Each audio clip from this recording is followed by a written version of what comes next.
नमस्कार, आप सभी का स्वागत है आपके अपने इस YouTube चैनल में। हमने भक्ति काल का उदय है वो देखा। आज हम पढ़ेंगे भक्ति काल के बारे में कि उसका विभाजन किस प्रकार से हुआ और उसकी विशेषताएं क्या है, उसकी प्रवृत्तियां क्या है, जिसमें से ज्ञानाश्रयी शाखा है। सबसे पहले हम उसको पढ़ेंगे। तो उसकी प्रवृत्तियां क्या है और उसमें कौन कौन से कवि हुए हैं, उनको एक एक करके जानेंगे। तो देखते हैं संत ज्ञानाश्रयी भक्ति की प्रवृत्तियां क्या है, विशेषताएं क्या है।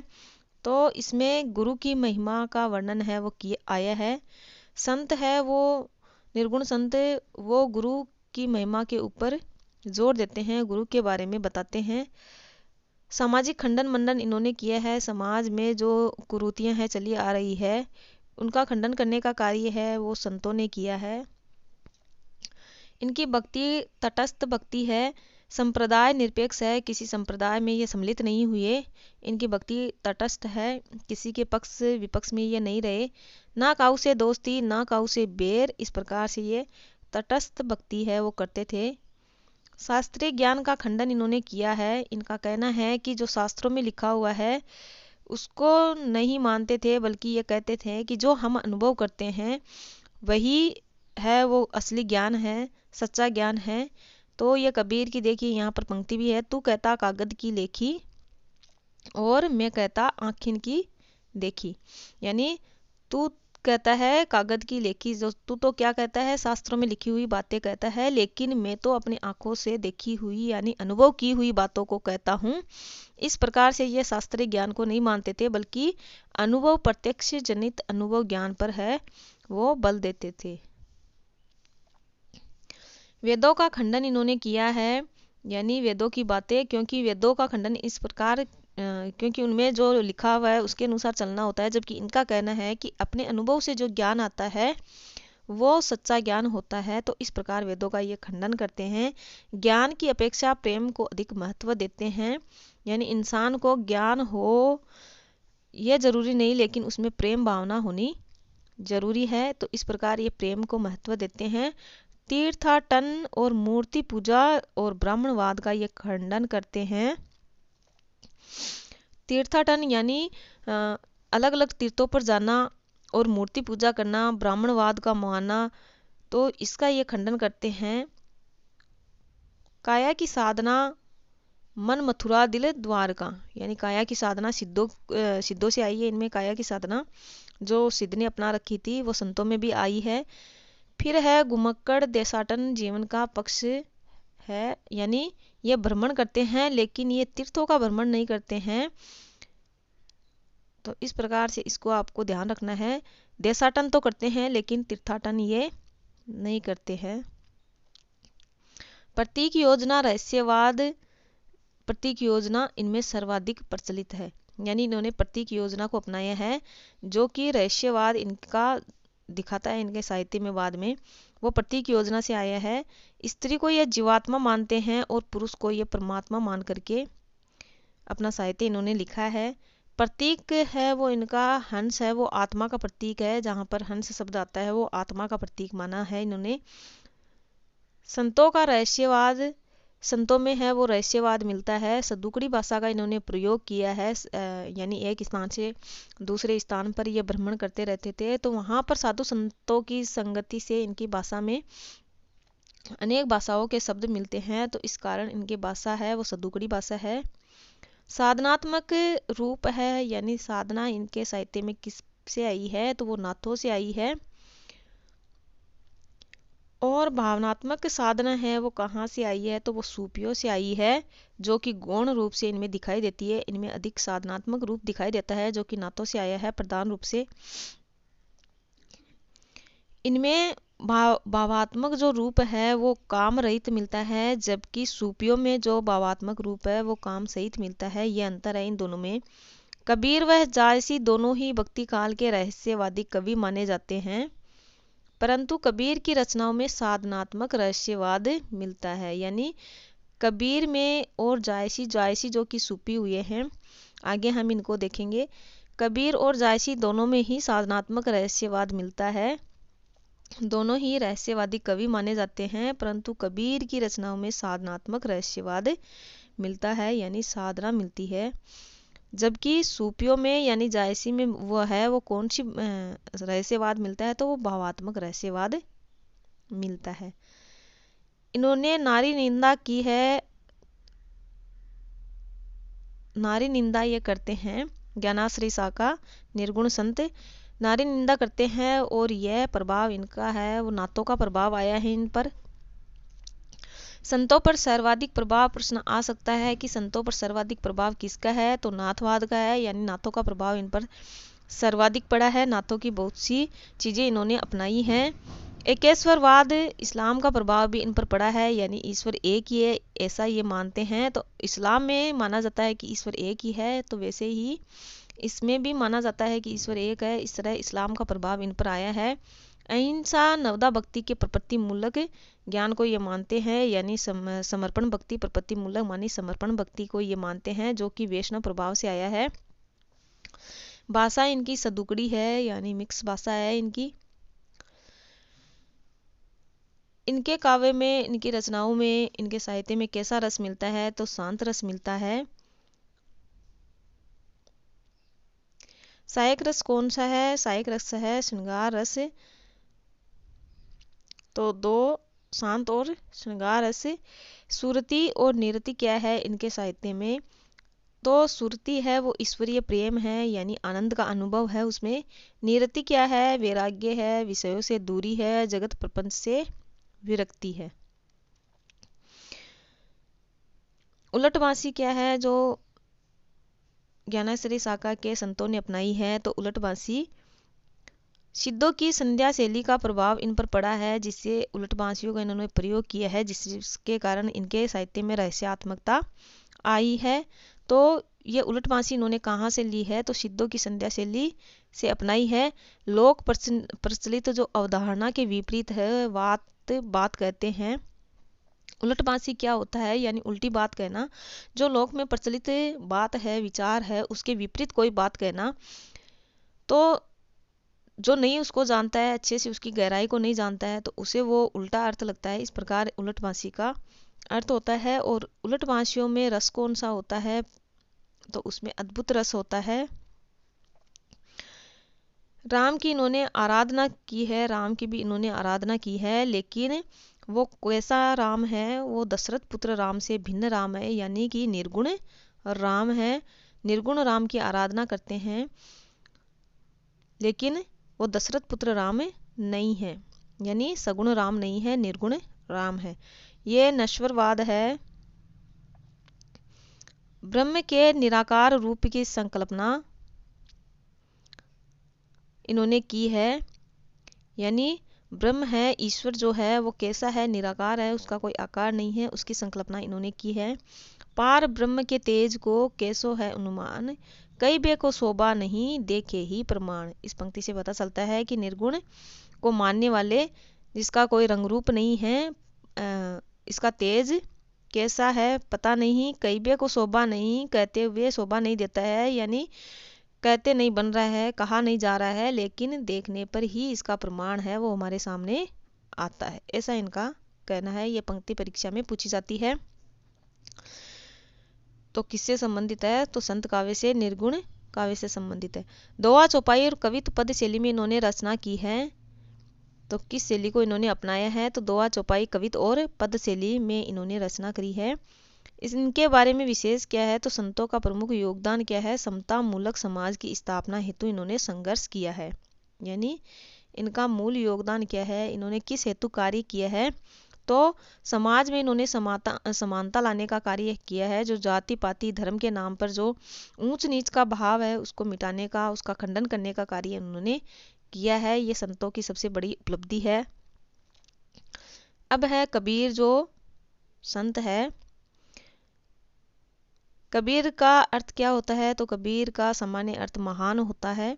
इनका जन्म है काशी में हुआ 1398 ईस्वी और 1455 विक्रमी इनकी मृत्यु मानी जाती है। और ईस्वी में 1518 ईस्वी इनकी मृत्यु है, मगहर में हुई थी 120 वर्ष की आयु में।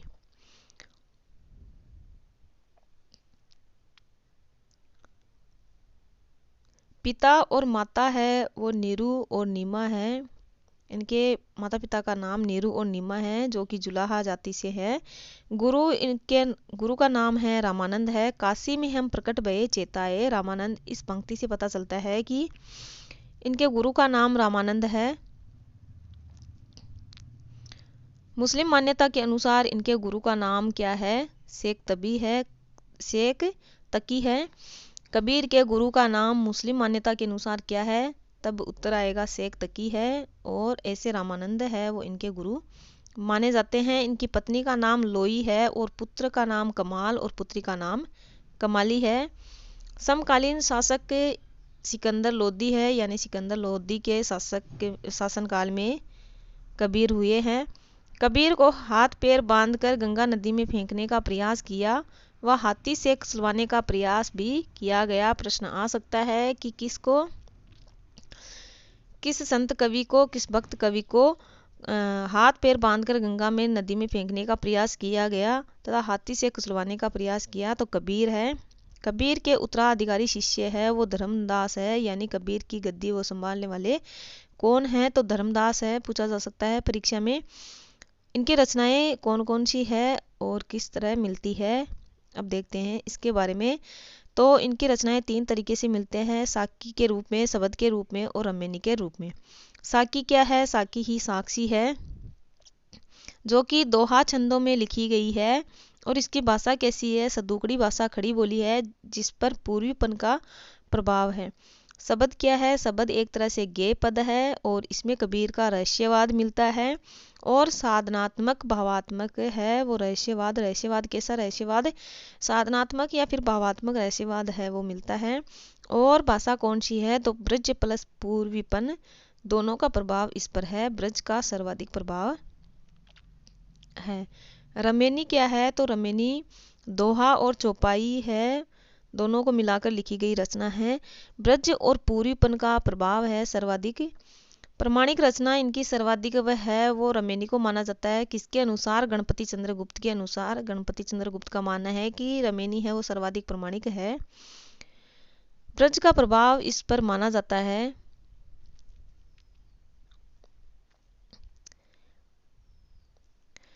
कबीरदास का विवेच्य है वो साकी शब्द रमेनी नाम से है, जो कि बीजक नाम से है, जिसमें 3 है, साकी है, शब्द है और रमेनी है, उसी को बीजक कहा जाता है। संकलनकर्ता धर्मदास है। सर्वाधिक प्रमाणिक बीजक कौन सा है? तो धनौती मठ का, जो कि बिहार में है, वो सर्वाधिक प्रमाणिक बीजक है। भाषा कैसी है? बीजक की भाषा कैसी है? तो पंचमेल खिचड़ी है। और पंचमेल खिचड़ी है ऐसा कौन कहता है? बाबू श्याम सुंदर दास कहते हैं कि पंचमेल खिचड़ी इनकी भाषा है। बाबू श्याम सुंदर दास का भी ग्रंथ है कबीर से संबंधित, कबीर ग्रंथावली। रामचंद्र शुक्ल कहते हैं कि इनकी भाषा कैसी है? सदुकड़ी और अटपटी। यानी शुक्ल जी के अनुसार भाषा कैसी है कबीर की? सदुकड़ी और अटपटी। श्याम सुंदर दास के अनुसार इनकी भाषा कैसी है? खिचड़ी भाषा। पूर्वी भाषा कबीर ने स्वयं ने अपनी भाषा कैसी मानी है? पूर्वी भाषा। कबीर एक निरक्षर संत थे। कबीर है वो पढ़े लिखे संत नहीं थे, यानी अक्षर ज्ञान उनको नहीं था। ये इनकी इस पंक्ति से पता चलता है कि मसी कागद छुयो नहीं, कलम गई नहीं हाथ। यानी मैंने कभी कागद और कलम को नहीं छुआ है और कलम की ओर मेरा हाथ नहीं गया। मसी मानी स्याही। प्रत्यक्ष अनुभव पर इन्होंने बल दिया है। मैं कहता आँखिन की देखी, तू कहता कागद की लेखी। यानी संसार को ये कह रहे हैं कि तू तो लिखा हुआ कह रहा है, लेकिन मैं तो अनुभव करके बात को कहता हूँ और उसी को मानता हूँ। आदि ग्रंथ है गुरु ग्रंथ साहिब। गुरु ग्रंथ साहिब को आदि ग्रंथ माना जाता है। तो उसमें जो संकलन करता है इसके अर्जुन देव है। यानी गुरु ग्रंथ साहिब के संकलनकर्ता कौन है? तो अर्जुन देव है। इसमें कबीर के 471 पद है वो मिलते हैं। और गुरु ग्रंथ कब लिखा गया? तो 1604 ईस्वी में लिखा गया। कबीर पर प्रभाव किस किस का है ये हमने थोड़ा अभी देखा पीछे, फिर से देखते हैं किस तरह से कबीर पर किसका प्रभाव पड़ा है। तो बौद्धों का प्रभाव है पढ़ा है, यानी बौद्ध धर्म में भी वेदों और कर्मकांडों का खंडन किया गया है, तो वैसे ही कबीर ने वेदों और कर्मकांडों का खंडन किया है। नाथों का प्रभाव किस तरह से है, तो गुरु का महत्व, नाथों में सर्वाधिक गुरु महत्व माना जाता है। योग साधना, काया की साधना और सामाजिक खंडन मंडन और हठ योग है वो नाथों से आया है कबीर में। इस्लाम है वो एकेश्वरवाद, यानी इस्लाम है एकेश्वरवाद को मानता है, वैसे ही कबीर भी एकेश्वरवाद को मानते हैं, ईश्वर एक ही है ऐसा कबीर मानते हैं। तो वो कहाँ से आया, वो इस्लाम से आया है। वैष्णव से इन्होंने क्या अपनाया, वैष्णव धर्म से तो अहिंसा, प्रवृत्ति मूलक साधना, भक्ति और ईश्वर के प्रति आस्था है वो वैष्णव मूलक से, समर्पण भाव वो वैष्णव से आया है। फिर है अद्वैतवाद, अद्वैतवाद का प्रभाव भी कबीर पर पड़ा है, तो जीव और ब्रह्म का एक स्वरूप ये मानते हैं। अद्वैतवाद यानी जीव और ब्रह्म एक ही है ऐसा अद्वैतवाद मानते हैं, तो वैसे ही कबीर भी मानते हैं। सर्वाधिक प्रभाव इन पर किसका पड़ा है, तो नाथों का पड़ा है।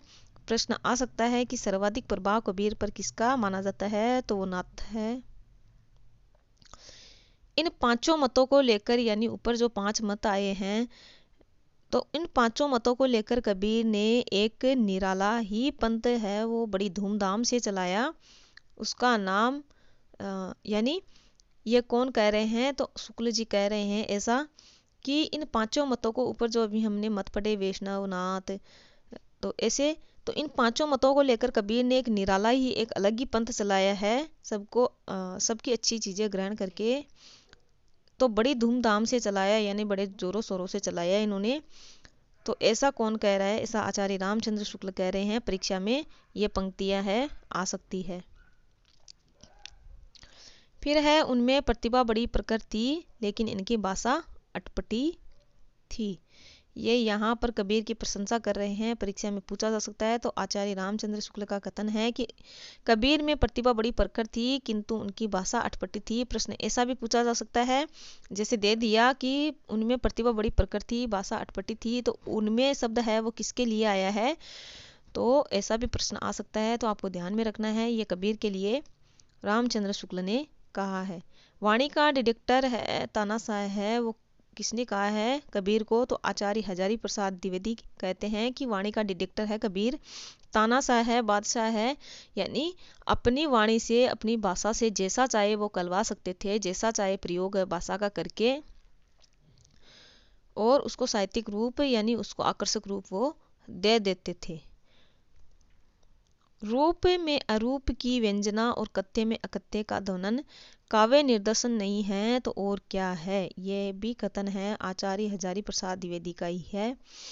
आचार्य हजारी प्रसाद द्विवेदी कबीर को भक्त संत पहले मानते थे और कवि बाद में, यानी शुक्ल जी है वो कवि रूप में कबीर को देखते हैं, इस कारण कवि की कसौटी पर है वो कबीर खरे नहीं उतरते हैं।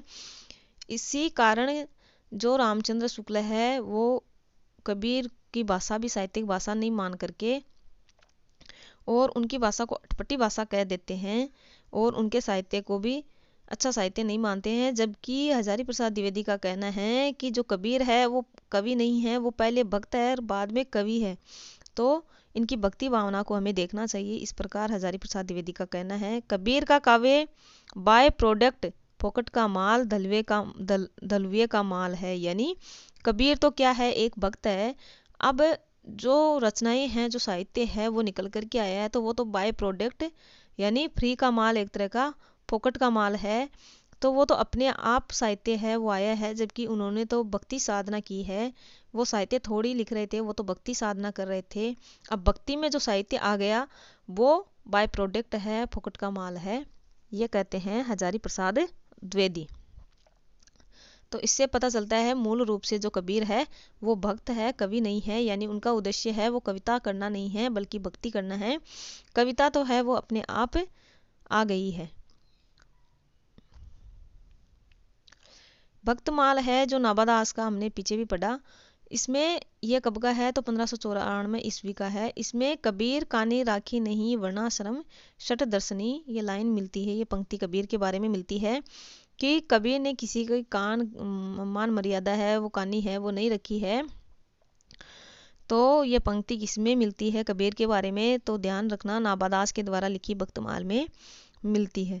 अनंत दास के द्वारा कबीर पर एक ग्रंथ लिखा गया है जिसका नाम है कबीर साहब की परिचय।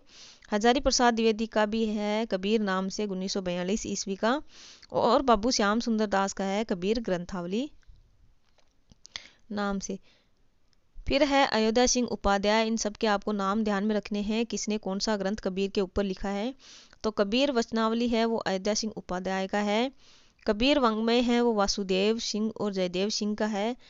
कबीर बाज भी है और पपिया भी, कपोत भी, ये डॉक्टर धर्मवीर भारती है जो कि दलित विमर्श के लेखक भी है।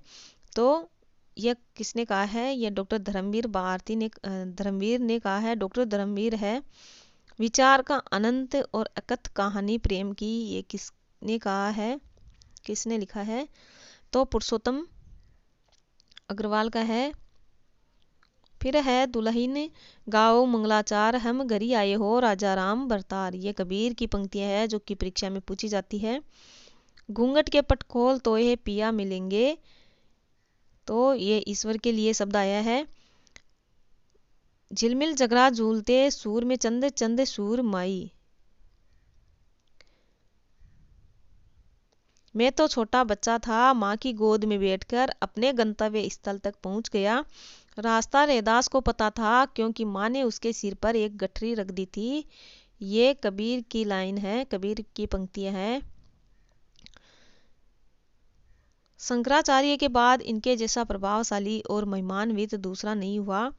हजारी प्रसाद कहते हैं किसके लिए, गोरखनाथ के लिए कहते हैं ऐसा, कि शंकराचार्य के बाद इनके जैसा प्रभावशाली और महिमान्वित दूसरा नहीं हुआ।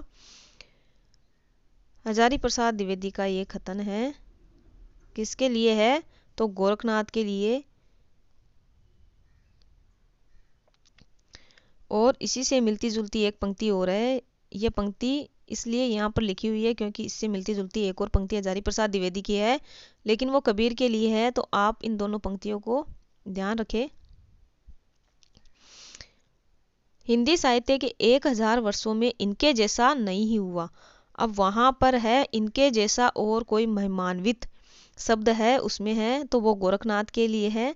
और 1000 वर्षों में इनके जैसा नहीं हुआ, तो वो किसके लिए कह रहे हैं, हजारी प्रसाद द्विवेदी कबीर के लिए कह रहे हैं। दोनों लाइनें, दोनों पंक्तियां विशेष रूप से ध्यान में रखें, किस किस के लिए हजारी प्रसाद द्विवेदी ने कहा है, इनको अंतर स्पष्ट करते हुए आप इनको ध्यान में रखें। कबीर को क्रांतिकारी पुरस्कर्ता किसने कहा है, तो बचन सिंह ने कहा है। परीक्षा में प्रश्न पूछा जाता है।